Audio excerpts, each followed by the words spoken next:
Buenas tardes, casi buenas noches. Bienvenidos y bienvenidas a esta conversación. Es un placer hacer este diálogo con Rosana Reguillo y con Daniel Innerarity, pero también y especialmente con ustedes, que esperamos abrir esta conversación y esta discusión y que sea estimulante para todos y todas. Con lo que yo quería comenzar es básicamente poniendo las coordenadas de esta conversación, y luego de estas coordenadas, un poco para poner la hoja de ruta, pasaremos a las palabras de cada uno de los invitados hoy, los participantes de esta conversación, y luego abriremos un diálogo un poco más fluido. Yo quisiera empezar, para poner esas coordenadas, con la cuestión del ciudadano, el ser ciudadano, y básicamente empezar por tratar de situar esta cosa de qué hablamos cuando hablamos de ciudadano. Normalmente, yo creo que es importante porque esta cuestión del ciudadano y la ciudadanía tiene varias dimensiones. El ciudadano es una especie de objeto en el espacio alumbrado o que se puede alumbrar por haces de luz muy distintos. Uno podría decir que el ciudadano al menos puede ser visto desde 5 perspectivas distintas, lo que es un ciudadano.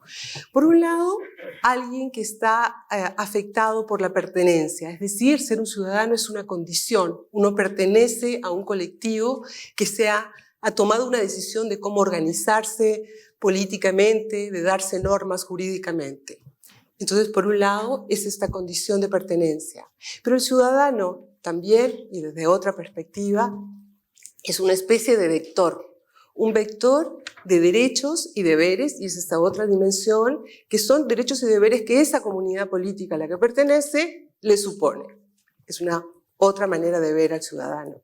Hay una tercera manera de ver al ciudadano, y está mucho más en esa tradición que es la tradición republicana, en la cual el ciudadano es alguien supuesto a compartir ciertos valores, a tener ciertas conductas, es decir, a tener ciertas virtudes, unas virtudes que son consideradas por esa comunidad como especialmente valiosas para que esa comunidad se mantenga, para que esa comunidad se enriquezca. En esa perspectiva, el ciudadano es un ideal. Una cuarta perspectiva en que ha sido visto el ciudadano, que se puede alumbrar la cuestión del ciudadano, tiene que ver con asumir de que por causa de pertenecer a una comunidad es un actor. Es un actor que está habilitado para tener injerencia en el destino de esa comunidad a la que pertenece.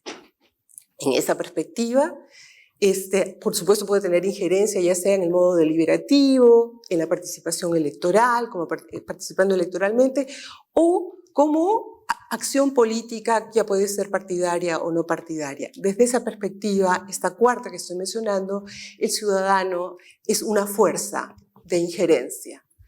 Hay una quinta manera, que es la manera probablemente que yo más subrayaría, porque yo soy la representante de la sociología en esta conversación, que tiene que ver con pensar al ciudadano básica y generalmente como un individuo encarnado en su relación con el colectivo.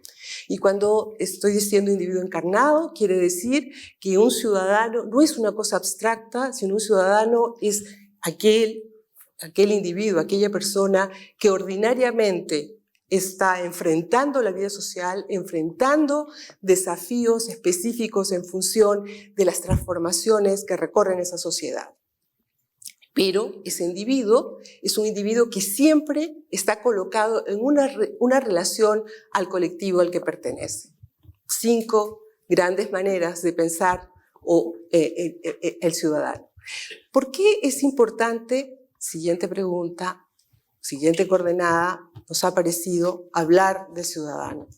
Yo creo que la respuesta es fácil y además creo que es algo que todos nosotros sabemos, hemos oído, compartimos, porque la cuestión del ciudadano se ha constituido en un problema, en una pregunta, y en particular, dicen los diferentes diagnósticos, porque han habido una cantidad de transformaciones, que son transformaciones de diferente índole que han cambiado las formas en que se pensaba tradicionalmente lo que era ser ciudadano o lo que se esperaba de los individuos en tanto ciudadanos.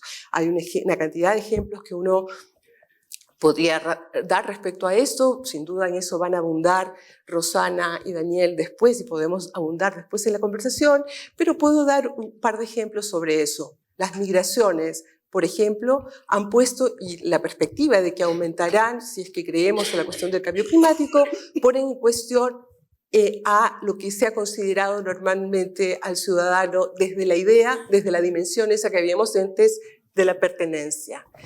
La desafección política de pronto pone en cuestión algo que se había creído a lo largo del tiempo, que es que en realidad se trataba básicamente de darle la oportunidad y las personas entonces participarían, cosa que hoy no es seguro que sea de esa manera. Un último ejemplo. El aumento del margen de la visibilidad de los mecanismos de la política ha producido la corrupción o el hurgamiento de la vida en las vidas privadas de los políticos, ha conducido cada vez más a una puesta en cuestión de la creencia en las virtudes republicanas. Solamente estoy dando algunos ejemplos que podemos profundizar, pero en todo caso lo que es esencial, y yo creo que resume todo esto, es que estas transformaciones son un problema que hay que discutir, porque en verdad la cuestión del ciudadano pone en tanto corresponde a esta relación entre el individuo, el colectivo y el colectivo, el individuo, pone en cuestión la cuestión palpitante de lo que es la coexistencia social y de la vida en común, y por lo tanto nos compromete a todos y a todas y compromete a nuestro futuro. Como sabemos, el futuro no está escrito, así es que esta conversación no vamos a sacar la bola mágica para predecir el futuro, pero sí la idea es traer el futuro al presente, un poco como decía Koselleck. Koselleck hablaba del horizonte de expectativas de una sociedad, que quiere decir que en el presente siempre está el futuro, y que si bien no es seguro que esas expectativas se vayan a realizar, lo que es cierto es que esas expectativas de futuro van a ayudar a formar el presente y también, por lo tanto, a definir cuáles son los caminos que van a tomarse, que tendrán a su vez efectos para ese futuro que nos espera.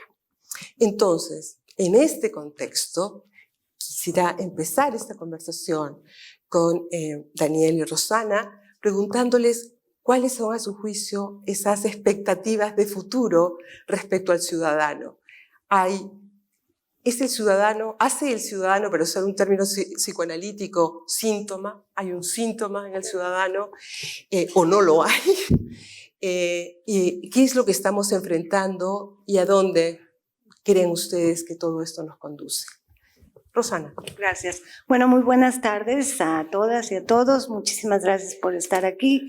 Muchísimas gracias a Puerto de Ideas por esta honrosísima invitación. Gracias a mis compañeros de mesa, un lujo y un placer para mí. Yo voy a intentar hacer un poquito de trampa y voy a intentar hackear la noción de ciudadanía, ¿sí? O sea, me voy a convertir en la hacker de la mesa y tratar de ponerla en cuestión, porque si bien es un término que no es un sustantivo de sentido común, sino un término fuertemente cargado de una tradición moderna de fundación del Estado, etcétera, etcétera, hoy es fundamental repensar, digamos, cuáles son sus características, sus componentes, sus raíces. Y yo tengo una perspectiva bastante crítica con esta cuestión, ¿no? Mi querida Katia ya planteó, digamos, algunas de las formas en las que tradicionalmente se ha entendido la ciudadanía, y yo me voy a quedar en la primera, en la idea de la pertenencia, ¿no? En la idea de la pertenencia a un Estado nacional, ¿no? Que es el que finalmente ha decidido, o es el que otorga el estatuto ciudadano a las mujeres, a los hombres y a las personas.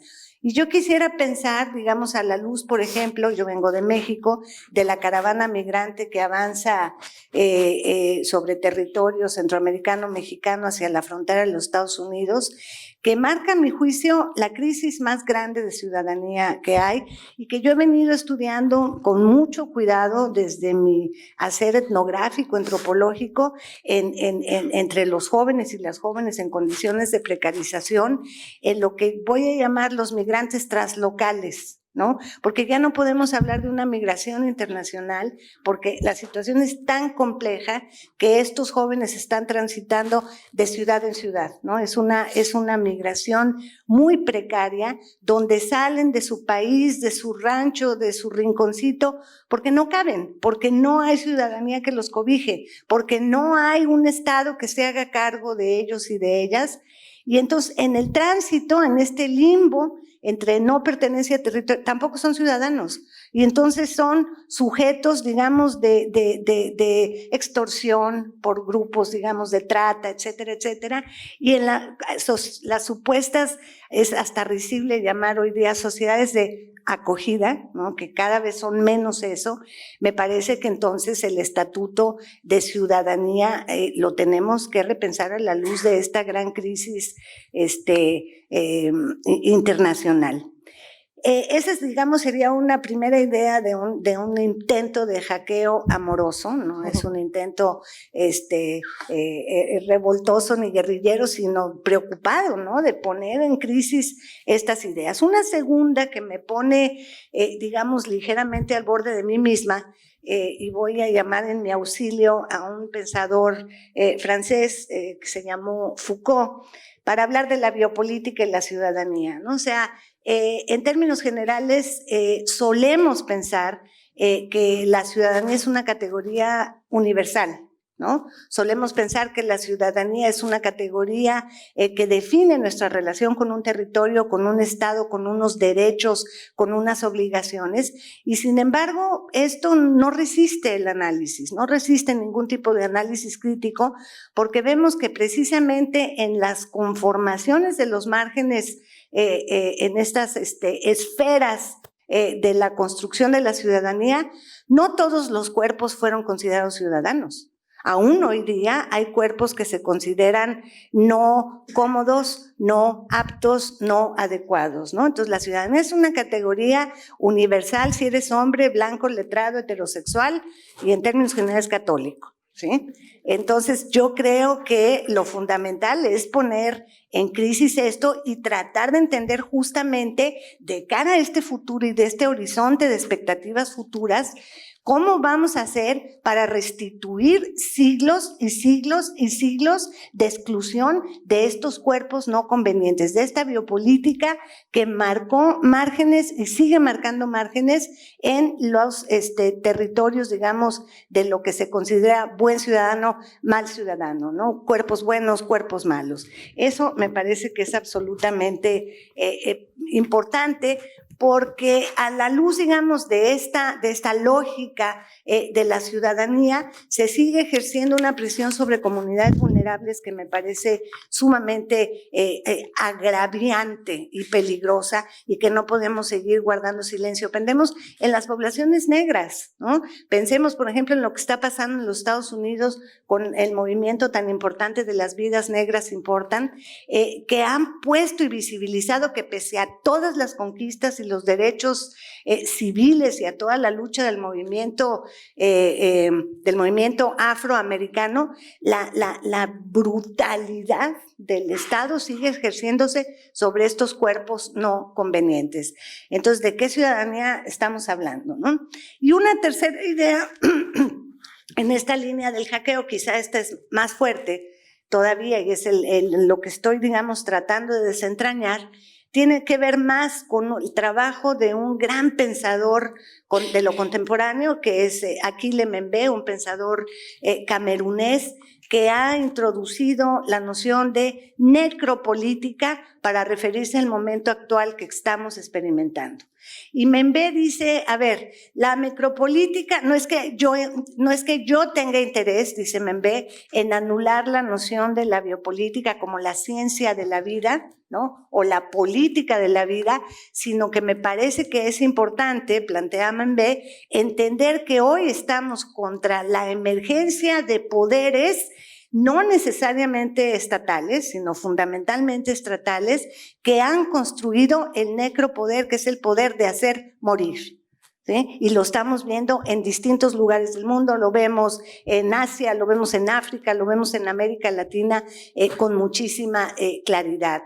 En estos contextos, por ejemplo, estoy pensando en el caso de El Salvador, estoy pensando en el caso de Honduras, estoy pensando en el caso mexicano muy principalmente.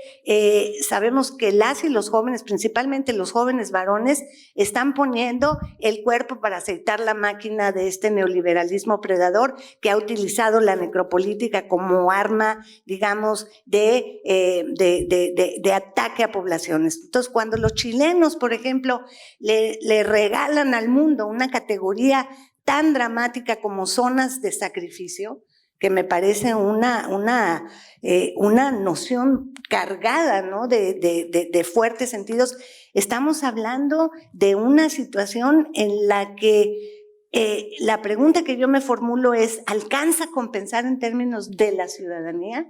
Yo no tengo respuestas, tengo muchas críticas, no tengo ningún as bajo la manga para decir, entonces vamos a hablar mejor de esto.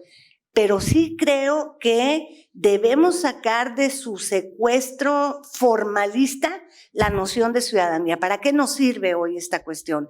Y yo creo que en este sentido, la verdad, el pacto social que le dio densidad a la noción de ciudadanía, por el cual muchos de nosotros hemos luchado a lo largo de muchos años, está quebrado, está fracturado. Y entonces, de cara al futuro, me parece que lo fundamental es ver cómo vamos a intervenir en este presente para traer un futuro menos catastrófico de lo que está anunciando todas las, digamos, acontecimientos, devenires e ideas, ¿no? Yo tiendo a ser optimista, tiendo a guardar una cierta esperanza, pero creo que es urgente una intervención mayúscula, ¿no? Lo dejo aquí para escuchar a nuestro compañero. Daniel. Sí. Buenas tardes a todos y a todas. Yo también estoy muy contento y muy agradecido de estar hoy aquí.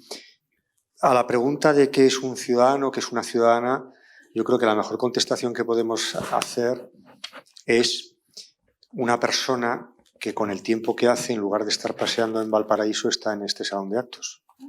Eso es un ciudadano. Y a veces es a los que vienen a clases a los que no hay que explicarles las cosas, ¿no? Habría que explicárselo a los que están paseando, bueno, que también tienen su derecho, ¿no?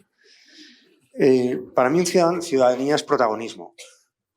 O dicho de otra manera, recuerdo aquel comentario sarcástico de Chesterton cuando decía que hay 3 cosas que uno debe poder hacer por sí mismo, aunque se equivoque y las haga mal, pero que es mejor que las haga uno mismo que se las haga otro. Y el ejemplo que ponía era sonarse las propias narices, elegir a la propia mujer o la propia pareja y decidir en política. Es que yo te sueno muy bien, tengo una técnica de sonar las narices, yo te lo hago. Es que he conocido a una chica que... Es que yo ya decido yo por ti. No, mira, prefiero equivocarme yo en esos 3 campos. No podía haber puesto unos cuantos más, ¿no? ¿Por qué? Porque la democracia es un sistema político que intenta algo tan imposible, pero tan horizonte de expectativas, como que nosotros nos autogobernemos y seamos protagonistas de nuestro destino. La pregunta que yo me hago y os lanzo esta tarde para nuestra discusión es si esto es posible y si lo estamos haciendo bien y si se dan las condiciones estructurales y de todo tipo para que efectivamente nosotros seamos los protagonistas de la acción de gobierno o no.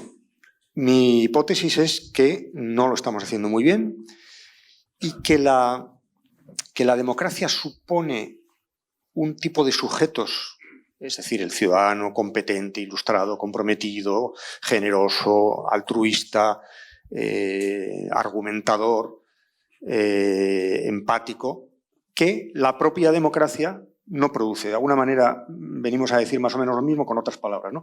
Yo creo que esta democracia tal y como la tenemos, esta sociedad en la que vivimos, no hace posible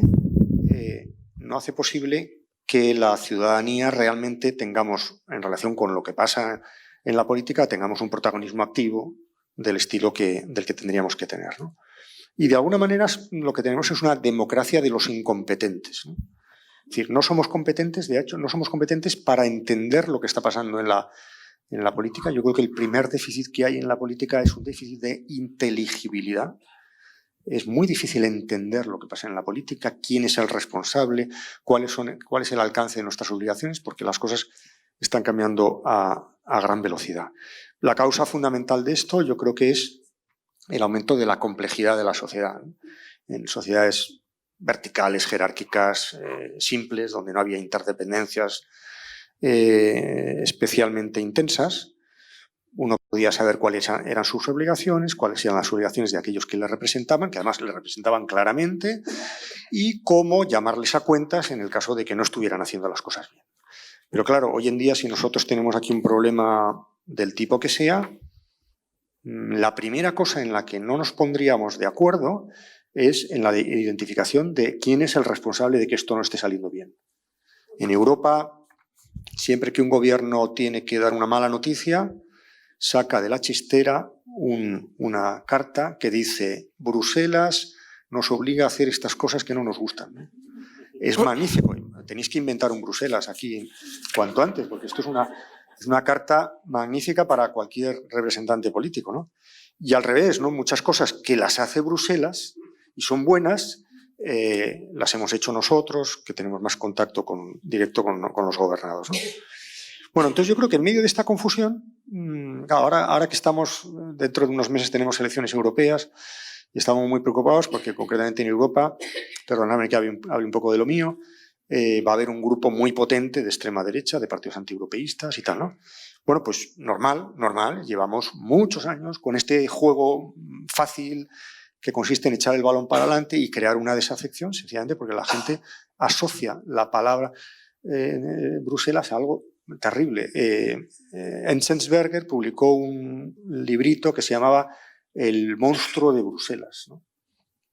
Bueno, pues eso es lo que piensa mucha gente, ¿no? Pero en fin, no lo toméis esto que es una anécdota como una categoría. La categoría es que no sabemos quién manda aquí, quién es el responsable, quién es el competente para qué tipo de cosas, ¿no? Por consiguiente, yo creo que la única solución, ¿puedo ya apuntar alguna solución, señora moderadora, o lo dejamos para una segunda vuelta?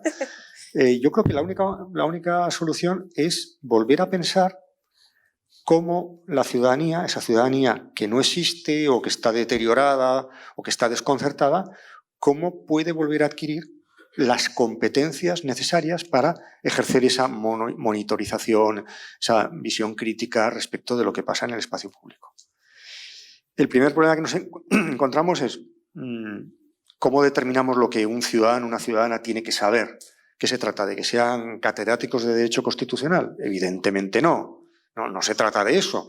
Pero seguramente tampoco nos pondríamos de acuerdo con gran facilidad en cuanto a qué tipo de cosas debe un ciudadano y una ciudadana en este momento saber para estar a la altura de de la expectativa que la categoría fuerte de ciudadano reclama, ¿no? Yo creo que hay al menos tres batallas que son interesantes para dar. La primera de ellas, yo creo que es muy importante y por lo menos es una obsesión particular y por eso yo he escrito unos cuantos libros en esta dirección. Hay que entender la lógica de la política. Muchas veces la gente vamos o nos relacionamos con la política y esperamos de la política que nos haga felices en la tierra o que nos salve o que, en fin, o va uno a un partido político para hacerse amigos. Gran error, ¿no? Hay que entender que la política tiene una lógica y es la lógica de una acción modesta, imprescindible, limitada, llena de condicionamientos, pero que puede tramitar ambiciones especialmente para aquellos cuya única esperanza es que la política funcione bien. Porque hay gente que le da igual que la política sea fuerte o sea débil, porque son ricos ya por su casa o tienen influencia de otra manera. Yo sí llevo muchos años con una peculiar cruzada de defensa de la política, porque veo detrás de una política bien hecha la esperanza de aquellos que no tienen ninguna otra esperanza que la política funcione bien. En segundo lugar, yo diría que la política, la adquisición de competencia política tiene mucho que ver con la adquisición de unas ciertas emociones, de una cierta empatía, de un conjunto de afectos que, si uno los tiene, ya tiene el 90% solucionado. Bueno, yo puedo no saber mucho derecho tributario.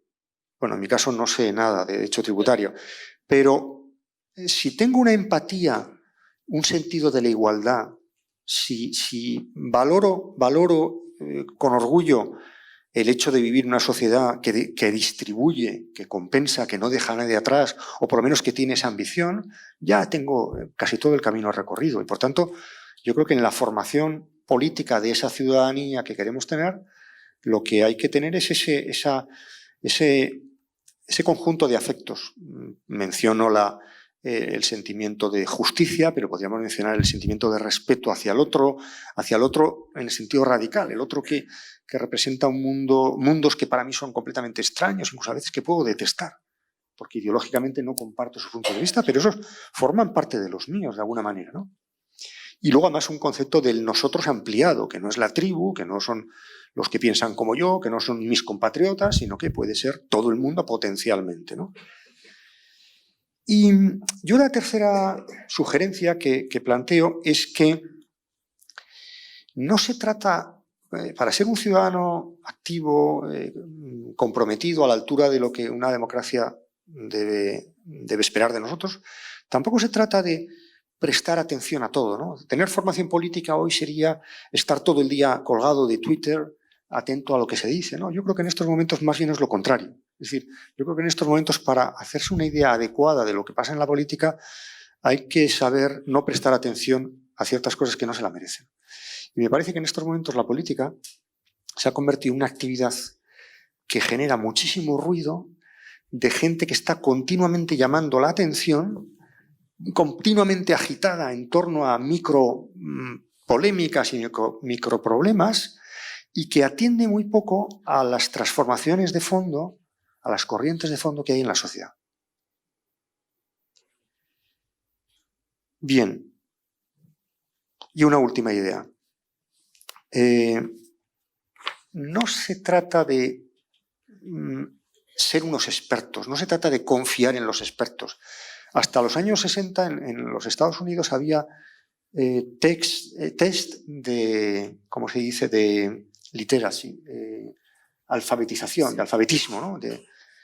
Para comprobar si uno podía votar, ¿no? Como acceso a votar, ¿no? Yo creo que esto es un error, porque supone dar a entender que el problema de la adquisición de competencia para juzgar la cosa pública tiene que ver con propiedades individuales de los sujetos, que también es verdad que es bueno que cada uno de nosotros tenga una buena información y busque puntos de vista contrastados, etc. Pero en el fondo, y esta sería mi tesis final, y aquí ya lo dejo para la discusión posterior, yo creo que el déficit de competencia política que tenemos en una democracia no es un déficit de los sujetos, sino que es un déficit estructural. No es que a ti y a mí nos falte competencia para saber derecho tributario. Probablemente la política es un modo de vida en común en el cual compartimos un combate contra la ignorancia colectiva. Por eso yo soy muy partidario de las teorías deliberativas de la democracia, es decir, de las teorías que suponen que la sociedad no sabe propiamente lo que quiere y que la democracia es un sistema de reflexión común precisamente para superar esa perplejidad. No somos demócratas porque, aun conociendo nuestros intereses y lo que nosotros pensamos, entramos en diálogo con otros para lograr un punto intermedio en una negociación. Somos demócratas porque estamos convencidos de que esa identificación de nuestros intereses y de nuestras ideas es puramente provisional y se aclara en el diálogo con los otros, por cierto, a veces conflictivo, porque ahí también nos jugamos intereses por medio. La democracia es un sistema de reflexión colectiva para superar la perplejidad y la ignorancia que todos tenemos, y no un sistema de negociación entre sujetos que supuestamente ya sabrían lo que les interesa y lo que les conviene. Yo suelo decir, ahora que tenemos elecciones en Europa, es muy triste la campaña electoral porque siempre los partidos políticos empiezan a decir vamos a enviar a nuestros representantes a Europa. Por cierto, dicen a Europa, como si España no fuera Europa, ¿no? Pero bueno, dicen algunas cosas igual no tanto. Dicen, vamos a mandar allí para que defiendan nuestros intereses. Yo siempre digo, no, a mí no me interesa que defiendan mis intereses, yo quiero que identifiquen mis intereses. Si hay un sistema democrático de deliberación, de discusión, es para lograr una identificación de nuestros intereses. Repito, a veces conflictiva, porque a veces en medio puede haber mucha pelea y mucho combate, ¿no? Bueno, y aquí me callo ya.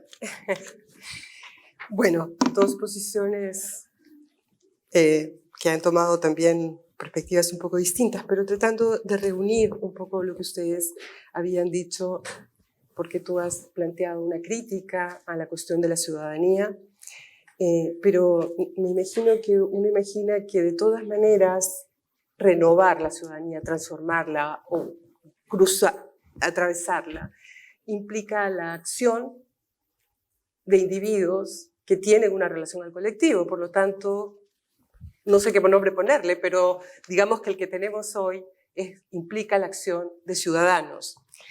Si entiendo bien, no estamos poniendo en cuestión este punto. Y a mí lo que me gustaría desde esa perspectiva, que es esta cuestión del protagonismo, de contar con ellos, yo quisiera hacerles una pregunta, porque yo vi también en tu trabajo, pero lo habías traído de una reflexión de Rebord Allon, ¿no? Del amor a la democracia. ¿Cómo se hace para contar con ciudadanos? O sea, en ese sentido, de gente que tiene una relación con el colectivo y un vínculo con ellos, en un momento en que aparentemente la gente o los individuos no aman ser ciudadanos, o sea, no tienen un amor por ser ciudadanos.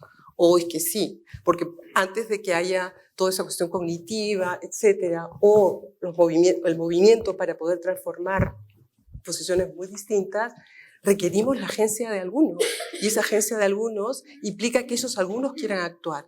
Entonces, ¿se puede cambiar? ¿Qué hay con ese amor? ¿Cómo se hace cuando la gente no ama ser ciudadano? O sea, yo estoy de acuerdo en la formulación, pero pondría el énfasis en la idea de esta desafección de la democracia que es brutal, ¿no?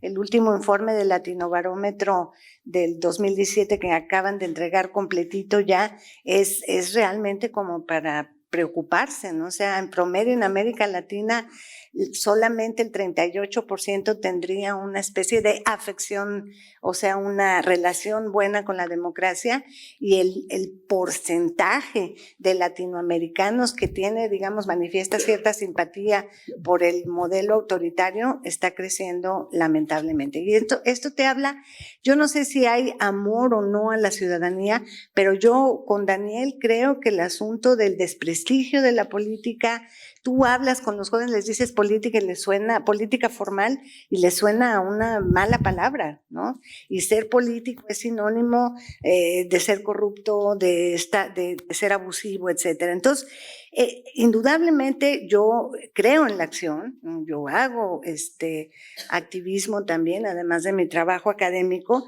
pero creo centralmente que estamos en un momento en el que lo fundamental para mí, para poder lograr transformaciones importantes, es fortalecer, voy a pedirte prestada tu palabra, de la competencia. La competencia del poder destituyente. Es decir, creo que hoy la fuerza de los movimientos políticos y ciudadanos estriba en poder destituir todo aquello que ha sido un abuso, todo aquello que ha sido un simulacro, todo aquello que ha sido una corrupción. Y creo que en buena medida en el ciclo, en el arco de tiempo que va del 2010, en la primavera árabe, al 2016 con la Nuit debout, Noche en Pie francesa, nos habla justamente de movimientos destituyentes, de movimientos que salieron a la calle no para tomar el poder, ¿no? Que sería una manera también de pensar estas expectativas de los ciudadanos, sino justamente para entregar un mensaje a la sociedad de que esta situación no puede ser posible. Sin embargo, muchos de ellos en estos últimos años se han visto en la disyuntiva del asalto del poder institucional. Tenemos el caso de Podemos, ¿no? Tenemos el caso de WIC Política en México, tenemos varios ejemplos de esa gran pregunta de si este poder destituyente que ha sido tan importante para volver visible los grandes problemas de la política y de la democracia, deben dar el paso hacia configurarse como poderes instituidos y entonces ir fortaleciendo, digamos, el espesor, la densidad de una ciudadanía crítica y activa que no acepta ser definida solamente a partir de su relación con un Estado que cada vez recula, se hace hacia atrás de su brazo social y avanza su brazo represor y punitivo, ¿no? Entonces creo que lo que necesitamos sí, evidentemente, es saber qué está pasando, quiénes están tomando las decisiones, participar en la agenda de lo público, pero centralmente creo que una de las preocupaciones fundamentales es cómo fortalecer a una ciudadanía, a un conjunto de actores políticos de sujeto político todavía más fuerte, que sean capaces, digamos, de resistir la represión, ¿no? O sea, yo creo que el reciente caso, por ejemplo, de Bolsonaro en Brasil, que a muchos nos ha entristecido profundamente, te habla de que, o sea, Brasil es un país con un nivel, yo creo que es el país junto con Colombia de mayor número de ONGs per cápita, ¿no? Tienen ONGs para todo, han hecho un trabajo social finísimo. Y boom, se les metieron, ¿no? O sea, con muchas, o sea, hay muchas explicaciones, que no es el tema. Pero lo que quiero decir es que para mí la expectativa de futuro y la expectativa de esta acción parte de la micropolítica, parte de la acción. Me gusta mucho la idea de los afectos, ¿no? Yo trabajo teoría de las emociones, el ser afectado, el dejarte afectar por la situación de los otros. Pero también creo que la crítica debe ser frontal y que no podemos seguir perpetuando este orden de cosas, este orden neoliberal, predador, extractivista, ¿no? que va acumulando por desposesión. O sea, me parece que estamos en un momento verdaderamente grave, pero al mismo tiempo muy esperanzador, porque veo mucha efervescencia en muchos de los colectivos, no solamente juveniles, pero principalmente. Entonces sí creo en la acción y creo que además la gente está haciendo un trabajo preciosísimo, ¿no? En el caso de México, pese a toda esta violencia brutal que nos sacude cotidianamente, hay colectivos de gente haciendo un trabajo ciudadano, ¿no? Un trabajo ciudadano que es el que no está haciendo el Estado mexicano, ¿no? Entonces, perdón, pero yo estoy en un momento, digamos, en el que más que el optimismo o el pesimismo, me habita una cierta urgencia de intervención sobre la realidad.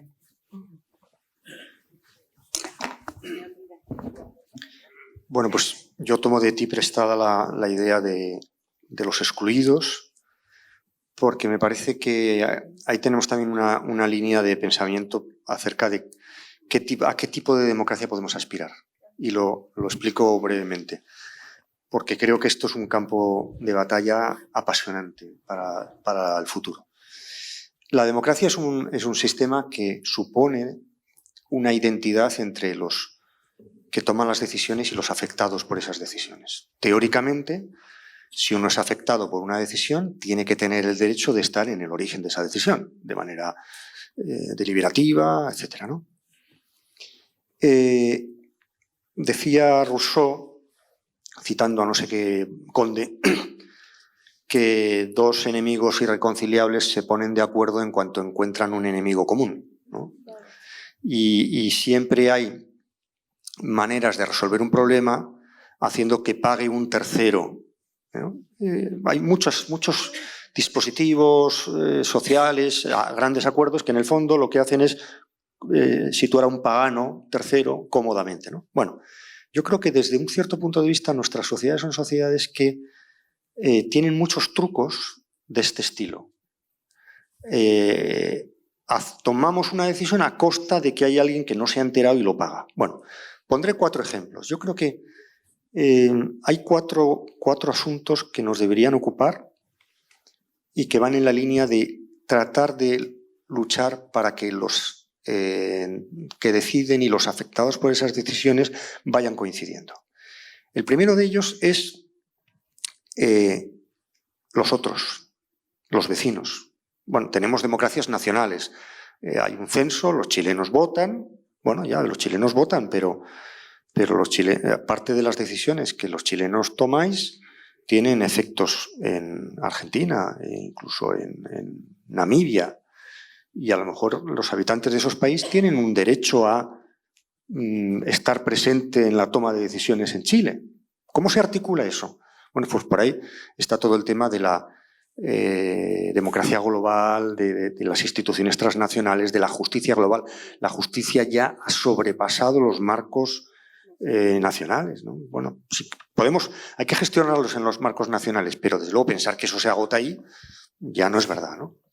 Sobre todo eso, con sociedades que tienen una capacidad de interdependencia, de afectar. Estamos afectando continuamente a los vecinos con las decisiones que estamos tomando. Luego, para esas decisiones, la opinión de nuestros vecinos tiene que ser interiorizada por nosotros. Aquí tenemos una enorme potencial de inclusión de gente que está siendo excluida. Chile no será una verdadera democracia mientras no sea capaz de incluir en sus procesos de toma de decisión aquellos a los que afecta.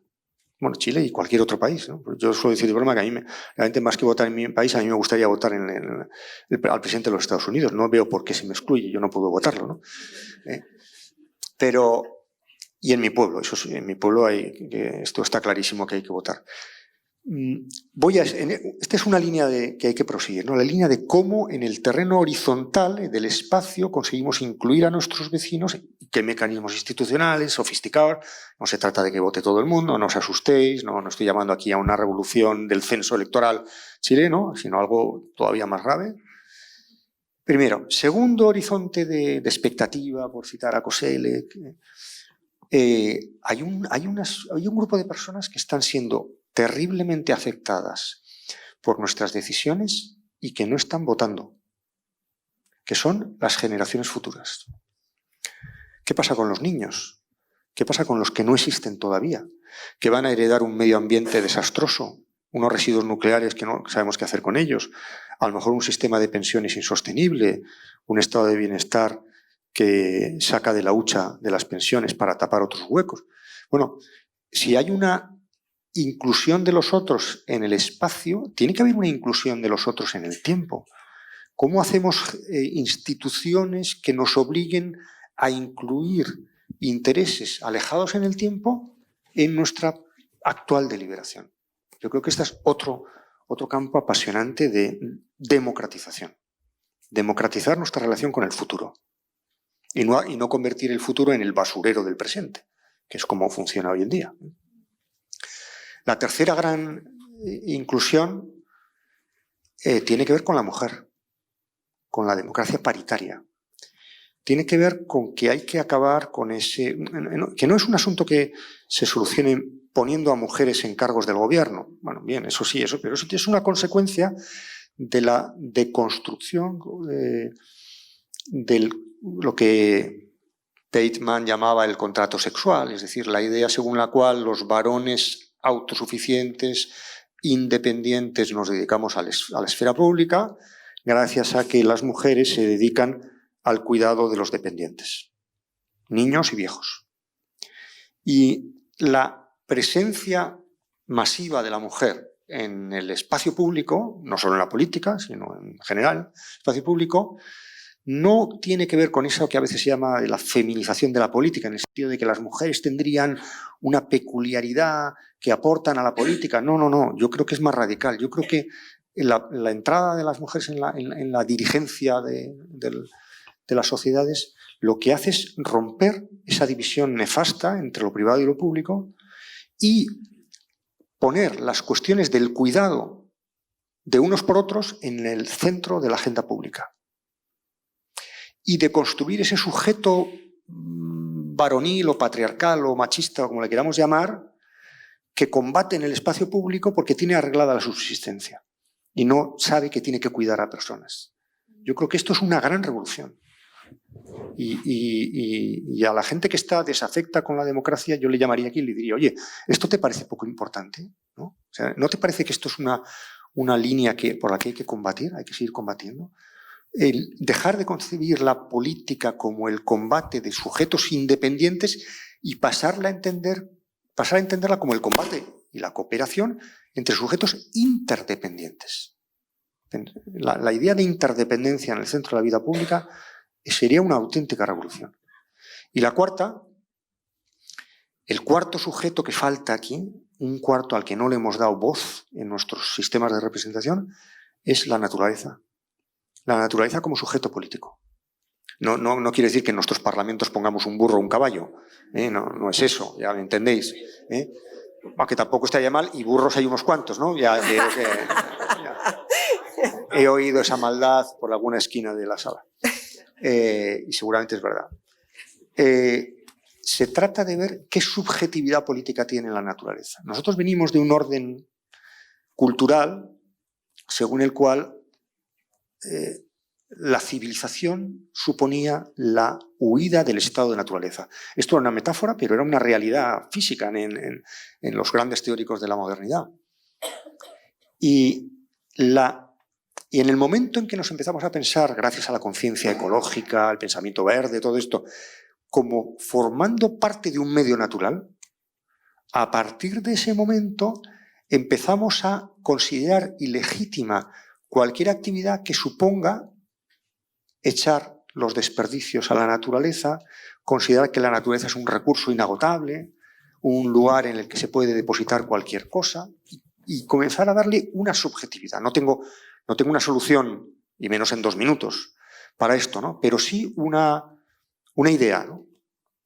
¿Cómo conseguimos que en la democracia actual la naturaleza pase a ser un sujeto y haya un parlamento de las cosas naturales, un parlamento de los seres naturales, haya un lugar para la naturaleza en nuestros procesos de toma de decisión? Yo creo que tenemos cuatro líneas de ampliación, tú nos preguntabas por el futuro, con las que, bueno, ante los cuales uno se puede sentir cansado y decir, esto es demasiado, pero desde luego no se puede sentir poco entusiasmo, porque yo creo que es fascinante este trabajo que tenemos por delante, ¿no?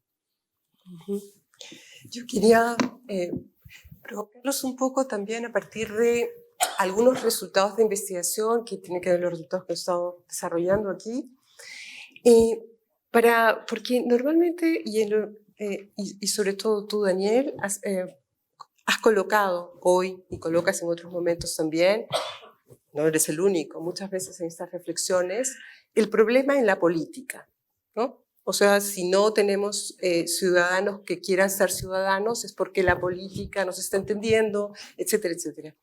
Y a mí me gustaría dar un poco la vuelta a eso, porque, por ejemplo, en el caso de Chile, nosotros hemos hecho algunas investigaciones y una de las cosas que es evidente es que no es solamente la política, sino que son factores estructurales, por ejemplo, el modelo societal, económico y el modelo ideal de sociedad que está detrás. Cuando uno tiene unas exigencias que lo hacen trabajar sin fin, es decir, que tiene colonizado el tiempo para eso que era la actividad pública o la actividad cívica por causa del capitalismo, por causa de las exigencias societales.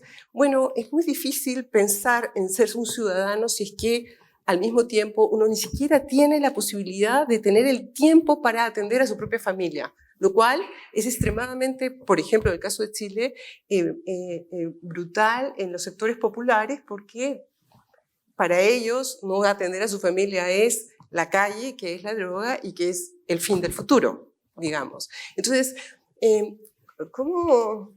¿Es verdad que es solo la política la que es? ¿O no será que estamos poniendo demasiado el punto en la política y no estamos viendo que aquí hay factores estructurales? No quiero volver a un análisis marxista puro, no es mi intención, pero otros factores que están haciendo que en realidad, por más que nosotros querramos ser ciudadanos, participar, ser protagonistas, estamos impedidos de serlo por cuestiones que nos constriñen de diferentes perspectivas. He puesto un ejemplo, pero para no abundar más, hay más cosas que nosotros encontramos. El tiempo es esencial para los activistas, el tiempo es esencial para los militantes, el tiempo es esencial para uno como una persona ordinaria en el mundo. Entonces, ¿cuál es realmente el lugar ese que tiene la política para lo que está pasando? No sé, hay otros factores que están más allá de eso. Ahora le doy la palabra a Daniel y luego a ti. Bueno, mi perspectiva es desde la filosofía política, porque es a lo que más me dedico, lo que más me interesa en estos momentos, pero entiendo lo que tú dices. Yo diría lo siguiente. Vamos a ver, yo por deformación, no sé si de que me hicieron así en casa de pequeño, me hicieron pensar que siempre que hay un problema colectivo, un problema social, un problema político, lo primero que tiene que hacer uno es examinar su propia inserción y sus propias condiciones de posibilidad y de actuación en ese problema y su propia responsabilidad, ¿no? Yo creo que tendemos con demasiada facilidad a desresponsabilizarnos, ¿no? Y a pensar, y entiendo tu objeción, no la quiero minusvalorar, ¿no? Pero tendemos a empezar a pensar que hay condiciones estructurales que nos dificultan hacer ciertas cosas que deberíamos hacer, ¿no? Y yo desde hace mucho tiempo insisto en que, siendo eso verdad, hay ámbitos de actuación, de compromiso individual, por donde hay que empezar y que no son de poca importancia. Voy a poner un par de ejemplos, ¿no? Uno hace política con el carro de la compra. O sea, eso de que la política es una actividad que tiene que ver con las elecciones y tal, no, yo estoy haciendo política continuamente. Si yo voy a comprar, del modo como yo compre, lo que compre, el modo como yo consuma, del modo como entienda la comida con amigos, con otros, como un acto individual, como un acto ordenado, como un acto social o no, de todo eso que es tan cotidiano, tan primario como comer, se siguen consecuencias de tipo político para todos, ¿no? Otro ejemplo. Yo vivo en un pequeño pueblo donde una vez teníamos un alcalde que era muy malo y yo con unos cuantos vecinos y yo hicimos un pequeño movimiento para intentar descabalgarlo y hacer una lista electoral. Bueno, no conseguimos el número de personas suficientes para hacer una lista y nada, y sigue aquel alcalde, ¿no? Y en mi pueblo, que solo hay un bar, porque es muy pequeño, cuando yo entro en el bar, que no lo puedo hacer mucho, desgraciadamente, y están criticando al alcalde, pero entro yo, se callan. Porque tienen mala conciencia, pues saben que unos cuantos intentamos y esos ya no tienen derecho. O sea, yo creo que hay que preguntarse qué es lo que uno puede hacer, ¿no? Pasó este año pasado, ¿no? con el tema del Me Too. El tema del Me Too, o sea, todos sabíamos que había abuso sexual, sobre todo para el acceso a ciertas profesiones, a ciertas situaciones laborales, tal, en muchos sitios y en el mundo del cine. Eso era conocidísimo, ¿no? Pero hubo una persona que hizo una denuncia, a lo mejor en un momento concreto, con unas palabras oportunas, y aquello desencadenó una reacción de la que ahora estamos sufriendo las consecuencias buenas, positivas, ¿no? Entonces yo me pregunto, yo lo diría de otra manera, hagamos lo que tenemos que hacer y a lo mejor coincide que eso que hemos hecho coincide con las condiciones estructurales que permiten que eso tenga un efecto positivo. En lugar de pensar cómo voy a denunciar esto si ya lo han denunciado muchas personas, bueno, pues denuncia tú, porque así empezó la primavera árabe, que luego no acabó muy bien, por aquella chica de Túnez que hizo lo que hizo con aquel pequeño blog. Es decir, preguntémonos qué parcela del mundo está a nuestro alcance y tal vez eso hará que las condiciones estructurales que dificultan tanto el cambio de las cosas no sean tan poderosas como hasta ahora.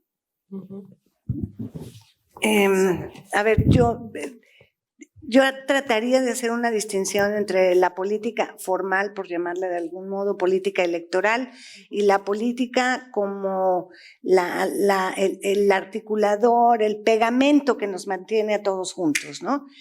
Creo que es muy importante. Si nos referimos al primer caso como el énfasis que se le ha puesto, estoy totalmente de acuerdo contigo. Creo que hay una sobrevaloración de que las soluciones hacia futuro van a venir de ese espacio formalizado, partidista. Me parece que es falso, porque hay una crisis de descomposición muy acelerada. Sin embargo, si me desplazo al otro territorio, es desde ese territorio que puedo ver la crisis sistémica del modelo socioeconómico y político que nos hemos dado como sociedades. Y digo que nos hemos dado porque asumo que tenemos una responsabilidad como personas, como actores, como mujeres y hombres ciudadanos. Entonces, sí creo que hay factores, digamos, de muchísimo peso. Por ejemplo, el hambre es uno, ¿no? El hambre es un factor, digamos, que no te permite pensar en términos de incidencia en la agenda de lo público. La pobreza extrema, la falta de vivienda, el frío, la pérdida de tus hijos, etcétera, son factores que no están ligados, digamos, a una especie de magia, están ligados a este sistema que es absolutamente brutal y que es el que tenemos que combatir justamente trabajando por aquellos que no pueden hacer este ejercicio cotidiano de denuncia y este ejercicio cotidiano de crítica, ¿no? Entonces creo que en este sentido, por ejemplo,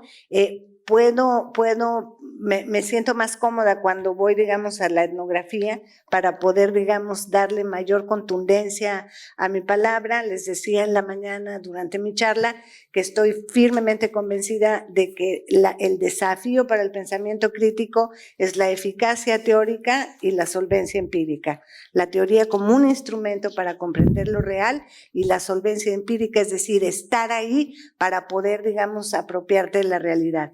Voy a hablar del caso de un marero, voy a hablar del caso de un marero que representa, a mi juicio, en una historia de vida, esta crisis de lo ciudadano.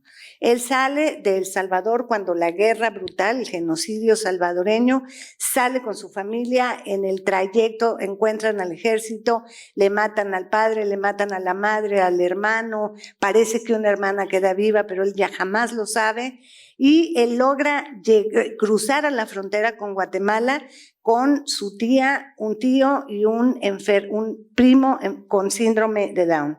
Logran llegar a Guatemala, sobreviven. Entonces estamos hablando de una primera frontera de guerra donde él es un tipo, es una criatura de 6 años y sus tíos, digamos, están en una condición de precarización absoluta. Al hacer este desplazamiento forzado, llegan a la frontera Tecumumán en Guatemala con México y ahí inmediatamente son acogidos por las redes del crimen. A él lo ponen, digamos, a hacer trabajo de hormiga, de avisar cuándo va a llegar la policía, etcétera, etcétera.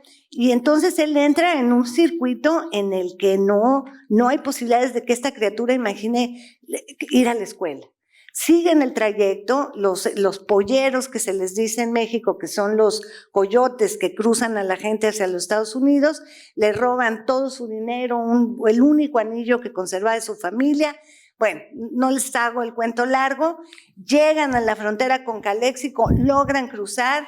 La tía, el tío, el hermanito, que le ponía un apodo que era terrible, como suenan los bafles de una bocina descompuesta, cruzan, llegan a Los Ángeles, llegan a la zona salvadoreña de migración exitosa, Pico Union. El joven empieza a estudiar en la secundaria Belmont, es un destacado estudiante de literatura, ¿no? Y en eso está cuando Estados Unidos enloquece, ¿sí? 2003, Madeleine Albright decide que las maras son el problema de la invención del enemigo, de ese tercero, es el problema absolutamente nacional de seguridad. Entonces, él cuando está a punto de adquirir su ciudadanía es detenido por la migra, el chavo les canta América, para decirles yo soy gringo, no, yo no hablo español. Él tiene ya 14 años en ese momento, 15. Lo agarran y lo regresan a El Salvador, a una zona que se llama Soyapango, donde la violencia de la mara y de los salvatruchas y de la 18 es brutal. Se la cantan y entonces él tiene que volver a emprender el regreso hacia México. Entonces, el tema es que entra en múltiples circuitos donde la pregunta que yo me formulo es ¿cuál ciudadanía? ¿Cuál institución? ¿A quién responsabilizamos de esta cuestión? ¿No? Entonces, creo que es muy importante no perder de vista que la voluntad política que podamos tener los que estamos todavía de este lado del circuito de la protección no es suficiente para cobijar el desamparo de mujeres y de hombres que viven en el absoluto ayuno y orfandad ciudadana. Y que si hay alguna expectativa de futuro es justamente la acción colectiva cotidianamente en el día a día de la gente que sí podemos hacer este trabajo. Yo repito que mi habla, yo siempre creo en que hay que ser honesto con las condiciones de enunciación. Mi enunciación está marcada por una profunda preocupación porque yo veo que de Centroamérica hacia México el mundo se está desbaratando en lo cotidiano. No hay institución que resista la prueba democrática. Muchas gracias a nuestros invitados, muchas gracias a ustedes.